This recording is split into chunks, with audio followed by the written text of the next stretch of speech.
This podcast is for people who know that the workplace can and should be better and are ready to do something about it. You will learn practical ways to change organizational cultures and human behavior without buzzwords, without box ticking, without performative leadership. I am the boss of Prina Shah Consulting, working with executives, leaders, and teams to create work cultures and environments that actually work for people. I am Prina Shah. I specialize in organizational culture change and human behavior change. I am all about making work better with people who give a damn. So if you think I can help, contact me via LinkedIn. I am here to help you to find decent ways to change the workplace. Let's do this.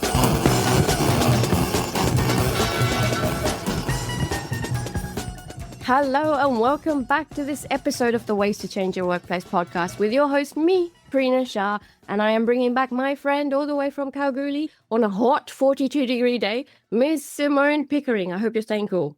Trying to. Got split systems. They cranked up.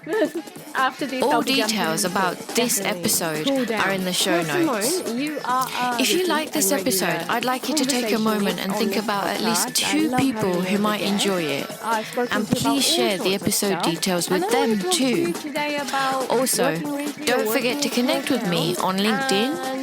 And on Instagram, I am prina.shah. See you there too. Shall we? Talk to me about capability within a small town, so talent in a small town. Probably where we should start is talk about productivity overall. There's a massive productivity issue within Australia. And when you look at that, comes back to employee engagement. And when you look at the Gallup stats on employee engagement, it sits between 20 and 23% for Australia. So that's less than a quarter of people turning up to work every day engaged. Gosh. Which means that it's 60-something% that are there just going through the motions. Presenteeism. Yep, they're doing the bare minimum to not get sacked. Okay, yeah. And they're doing their job, but there's no sort of like, oh, I see an opportunity to make an improvement here. Those conversations aren't taking place. And then we have about 15% who are actually there to undermine the organisation because they're so disgruntled and so disengaged that they're actively working against the organisation. So this is directly impacting productivity in terms of the Australian economy. It needs to be addressed. And to quote, I think it was Trina Sunday at an ARI conference a couple of years ago, leadership experience dictates employee experience. So if your leadership team doesn't have the appropriate leadership capability and experience, then that's going to flow on negatively to the employee experience. Mm-hmm. So I have very much seen a shift in the 12 months preceding that there really has been an appetite to get education in this area. Regional Development Australia Goldfields Esperance has launched this year, and it goes through to the end of this financial year, a program or an initiative called Lead Local, which is really looking at building the capability of business leaders, because that is going to build economic sustainability within the region. And I'm delivering some of those workshops there. So some of the stuff that we're looking at, we have longer workshops, which are 4 hours long, and then 1 hour workshops. The 1 hour workshops is like a bite-sized introduction to the concept. Yeah. So business leaders can understand enough to go away and engage either myself or somebody else to work further in that area. That the 4 hour workshops have been, this is what culture is. And if you're wanting to build culture, the people you bring into your organisation are going to impact that culture. So how do we recruit so that we're adding value to the culture, not just bringing bubs on seats?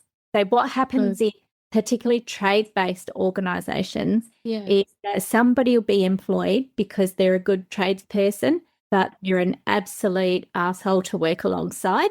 So you're either going to end up in a position where that person, that good tradesperson stays, but all you've got left inferior tradespeople because they're the only people that will work there beside that tradesperson because they've got no other options to go elsewhere. Gosh. Can I step back just a few steps? So working in a small town or working regionally within, I'll give the Western Australian lens because Simone's experience is there primarily. One of the things I've heard, and this is something that you've alluded to a lot as well, is that there's a skill shortage. there's capability issues as well, right? Yeah. At every level, would you say? Yeah, absolutely. And these stats that you've just hit us with are just shocking. So 20 to 23% productivity in Australia, 15% disempowered employees. Like these are, alarming statistics. So this is Australia-wide. But then if we zoom into that regional area, I imagine those stats are probably even worse. And I don't think those stats have been considered from a regional perspective. No, so those stats are Australia-wide. Gallup has started working with local governments on the east coast of Australia, so they've been able to separate out some local government stats. Cool. Local governments are about 10 points less disengaged than the average. Hello, regional people who are listening. Alarm bells, alarm bells. If I had some sound effects, I'd chuck some alarm bells in now. Simone, shit. Yeah, and so one of the questions on the Gallup survey is based around, I'm proud of the work that my organisation does. What does it say when local government employees are in the low percentile for engagement? Oh, God. But so there's a real disconnect as to what I do and the clear line of sight of organizational culture and the impact that I'm making as an individual for the society that I'm living in then. Yeah. So in regional local governments, there should be this really strong engagement in that area. And that was coming back that there's quite a big disconnect there. And I found that really interesting that all these elements within the engagement survey that all point to alignment to purpose is absent. Okay. At a leadership level, what's missing? What's going wrong? Like, what are we missing out on from the conversation that we're seeing this data present itself? I'm going to answer that question. What are we missing at that leadership level? So I've worked with some regional, small town, brilliant organizations, but they have had some trouble, which is why they've brought me in. And they're good, but they want to get greater, even better, right? So the kind of things that I've seen, so what's missing at that leadership level is an understanding and a true understanding of the employee's experience, because I, at the executive table, am so far removed from the reality of the worker. Then that also creates a them and us kind of mentality of, they're just whiny, they're just entitled, they're just wanting, we're giving, they're just not understanding. So there's a frustration from the executive. But then that's a bit patronizing. Like, come on, we're all adults. There's a misunderstanding of the psychological needs of the employee as well, right? So I've written an article. I'll tag it in the show notes for this, if I remember. If I don't, email me, people.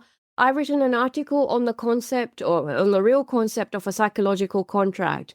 Now, this was a thing in the 1970s, and it holds true even bigger today. So, Simone, I might have this as my legal contract, but that means nothing because of the fact that my psychological contract with the workplace is even stronger. And this has been heightened even more since the pandemic days, because we've had this aha moment in our various lives, in our various ways. All of us have gone through some kind of introspection, I'm telling you, over the last 5-6 years, haven't we? Yeah. So then my relationship to my work is also different. And this is a kind of conversation that I'm having with the executives. But your people and their relationship with their work is different, whether you're in a small town or whether you're in a metro town, whatever, or you work in a metropolis or a tiny area, same issue. Our relationship to the workplace is completely different. But the missing piece there is the lack of understanding at that top level for them to actually enable their people in a different level. Yeah. Have you seen that yourself? I have. Do you think it's generational? Yes. I'm nodding my head politely. Yes, it is. Okay. And okay, without generalizing, there's a lot of baby boomers at the executive table. Yeah. Okay. So I'm going to refer to one team that I've worked with in a small town setting. We've had people who are baby boomers. We've had people who are more my age, 1979, that kind of generation, whatever gen I am. And there's been a clash at the executive table as well. Yeah. Where the younger people's ideas might be seen as too woke or too out there. We can't do that in a regional setting. We can't ever afford to do that. It's not even a financial thing. And so there's this battle even behind closed doors that happens. Yeah. So yes, I think it might be a generational thing, Simone. But then I think sometimes, and you've alluded to this in our past conversations, With some other organizations, we're making money. So Prina, shush. Why should we buy? Why should I listen to you? Yeah. People have done like a fair bit of research around generational differences and how we show up to the workplace and what it is that we need at different generations. And they ask the question, how important do you think it is to have conversations around your career development? Yeah. And so Gen Z are the younger, they're the 20-year-olds in the organisation. We have millennials, which are 30 to 45. Gen Xers are us, so up to 55-ish. And then we have boomers. So Gen Z and Gen Y sort of sat at around 60% important to me. Like, it's fairly important to me that I have some conversations around my career development. Boomers was 32%. So if your leader is a boomer, the concept of having that discussion is barely on their radar. It's foreign. It's not going to happen. So this is where all the work comes in about understanding the different generations and what it is that they need from the workforce. So if you want to stick within that boomer rhetoric and that boomer mindset in how organisations are going to be led, those people are going to be out of the workforce in 9 years' time. They're going to have aged out. Coming if soon. you were developing a product and bringing it to market that you knew that nobody would want in 9 years, you'd reconsider your position. And so what I'm saying to leaders is reconsider the way that you're leading. The way you're currently leading is going to be obsolete in 9 years. We're already at a point where almost 75% of the workforce is the younger generations, between 75%. So we're already at a point where a hell of a lot of people at work don't want that style of leadership. Maybe we need to look at updating your skills so that it can better serve the bulk of the workforce, because that's the future of work, is adapting and giving people what it is that they actually need at work. And that's why this podcast is called Ways to Change Your Workplace, because we really freaking need to change. Always. We need to evolve because the world is evolving. Yeah. You've hit us with some horrible stats. So if anyone wants to reach out to Simone, her details are in the show notes. And especially if you want to make a business case, look, statistics are brilliant for a business case. Reach out to Simone. You've got the stats. Reach out to Simone. Have a conversation. Have a conversation at that executive level about the kind of needs that your people have. Even look at your, I guess I'm going into workforce planning now. Look at the demographic of your workplace. What generations do we have? Ask them what their frigging needs are. Hello, people, asking, have a conversation, and then have the debate as well. And some things you might be able to cater for, some things you may well not be able to cater for. But once you explain why, people get it, and then they're on board, aren't they? Yeah. And this isn't just about hating on the older generation. No. It also means in 9 years, we're going to lose a hell of a lot of intellectual knowledge. Organisations. What are organisations doing to ensure that that knowledge is passed down? And I bang on about this in chapter 11 of my book. I talk about effective knowledge transfer, page 155, everybody. I think it's so important. Simone, I've been talking about this for years. Those people are not only leaving with the knowledge that's on their job description, which I've just torn up, they're leaving with the tacit knowledge, everything that's in their head, nothing that's being documented. This is massive. These baby boomers are very important in terms of the knowledge they have, everything that they've contributed. We need to learn and document now. And it's not just the knowledge, it's that deep understanding of why we're doing it. Yeah. So the younger generations don't really have that luxury of understanding why. Because everything that goes on in the background about the why is done by AI or by our systems. So they're just doing it. We need to capture, this is how it impacts, this is why we're doing it. We need to really get to that depth of knowledge. And we need to understand that the way that younger people process information has changed because of social media. It has changed because of dopamine hits from algorithms, and they've not been given the opportunity to sit off of a phone and sit with their own thoughts and be able to develop critical thinking skills. So the things that just came innately to us to be able to problem solve, those skills are missing. Aren't they just? They've been taken away because of we don't allow people to get bored anymore. So when we get bored, we solve the world's problems. But if we're never bored because we're scrolling through, we're never developing that skill. So as organizations, what strategies can we put in place so that we can get to the point where people are able to develop that or completely absorb what we're trying to teach them to the workplace? You've just blown my mind again. So some of the things you've talked to, one of the things I'm doing next year, I can't wait for this, to bridge that knowledge gap between the generations. I'm working with one of my clients, actually in a small town, they're in a regional setting, where we've created a mentoring program. Mentoring programs for a workplace are super simple, they're affordable, it's doable, okay? But the way that we've done this is we're mentoring cross-generationally for the purpose of bridging those gaps, the tacit knowledge needs and the why, and being okay with being bored as well, and learning from an elder, so to speak, and absorbing their brilliance as well. That's excellent. And then with another organization, one thing I'm doing to develop their critical thinking skills, this is another regional organization, I can't wait for this one, is future thinking skills and a workshop. So looking at where we are now, but then trying to project where we might be in the future. Yeah. And then creating scenarios, the good, the bad, and the ugly. And we all have data. We've all got stats. There's the Australian Bureau of Statistics. We've got lag data. We've got economic ID. We've got so much information at our hands. So we're not looking back to learn from the back, but we're not looking forward to prepare for our future as well. Yeah.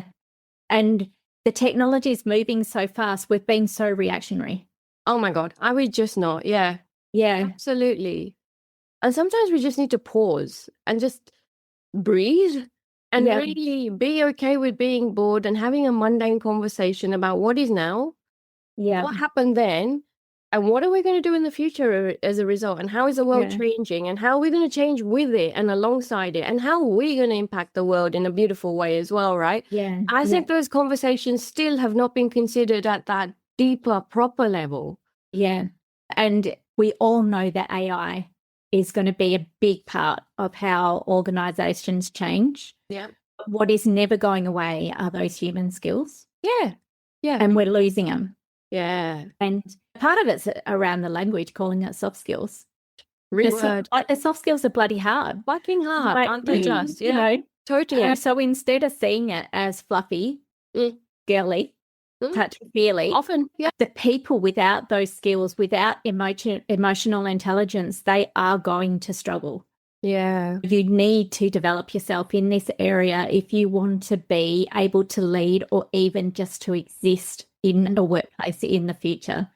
So in terms of workforce sustainability and having a business and building a business that's going to be sustainable for many years to come, it's crucial. But if you listening to this as a 20-year-old and you want to someday be in a leadership position, start building on those skills now and understand how it works and understand the difference between human-centered and business-centered leadership. And the outcomes for business that comes from leading in a different way, because that is, even if it's not just us saying it, it's not just us believing it, is the way that the workplace is headed.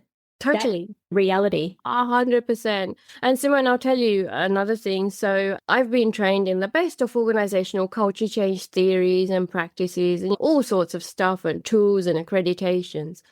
These people who created these theories and tools and accreditations were consultants in the 1970s and 80s who probably hadn't worked within the workplace, who were generally male, white male as well. And now when I look at the workplace, there's two ways of organizational culture. There's the old way of Simone is a cog in the wheel. If Simone is at work, she will be productive for us. Boring. Gone are those days. Which is why I wrote Make Work Meaningful, How to Create a Culture That Leaves a Legacy. Now, I come more from an emotive organizational culture perspective, right? Because guess what? We're humans and we're led by emotions. As much as you want to deny it, that's the freaking truth, right? So we can take control. We can take agency, first off, of our own career and of our own selves and of our own values and the legacy that we want to leave. Because you talked a lot about earlier that missing alignment to purpose, which is a huge issue for the workplace, right? Forget even aligning yourself to the bigger purpose of the workforce. Align yourself to your own purpose first, and then you know where you will fit in. So I think that's the first biggest step you can do. That gives you agency and that gives you capability. And you asked the question, what's your legacy? Yeah. I would pose the question, what's your purpose? What are your personal values? Yes, exactly. Well, when I ask the big legacy question, people freak out, Simone, which I love. But then they go down to, well, if that's my legacy, then that means that was what my purpose is. And therefore, if that's my purpose, that's what my values are. So it's this beautiful slow down effect as well. Yeah. Yeah. And when you explain it to people and say, when you worked in that workplace and it just didn't feel right, and you didn't know what was wrong because everybody was nice. The job was good. It paid well, but there was just something about it. You just didn't like it. That's the misalignment of values. 100%. And it needs to be talked about more and normalized more.